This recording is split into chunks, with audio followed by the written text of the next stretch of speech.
அது எங்க பொறுத்தவரைங்க ஒரு கடவுள் நாங்க தான் சொல்றோம், முதல்ல இருந்து சொல்லிட்டு இருக்கிறேன். கடவுள் வாழும் கோவில், குலதெய்வம் வாழும் கோயில், 2.5 கோடி வன்னிய மக்களுடைய காவல் தெய்வம் மருத்துவர் ஐயா.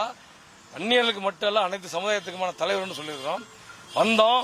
இன்னைக்கு ஐயாவே என்னை கூப்பிட்டு எப்போ உன்னை தொலைபேசியில் போறாங்க போது என்னால் சார் இணைப்பூச்சி பண்ணிக்கணும். இணைப்பூச்சி ஏன்னா முதல்ல இணைப்பூச்சியில் இருந்தேன். இன்னொன்னுங்க, என்னை பொறுத்தவரையில் 1989 வன்னியர் சங்கம் என்ற அமைப்பு இருக்கும் பொழுது சேலம் மாநகரத்தில் வன்னியர் சங்கத்தினுடைய நகர செயலாளர், மாநகரம் கிடையாது, நகர மாணவனுடைய செயலாளராக நானும் ரத்னம் இவர் தலைவராகவும் ஐயா போட்டாங்க 1989.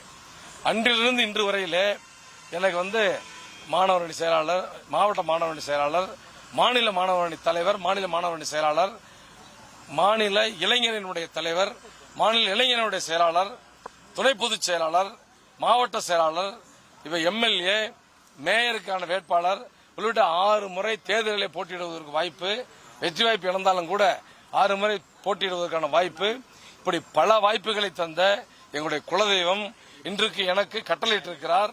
இணை பொதுச் செயலாளர் பதவி ஏற்று நீ செயலாற்ற வேண்டும், நான் சொல்ற வேலையை செய்யன்னு சொன்னாங்க.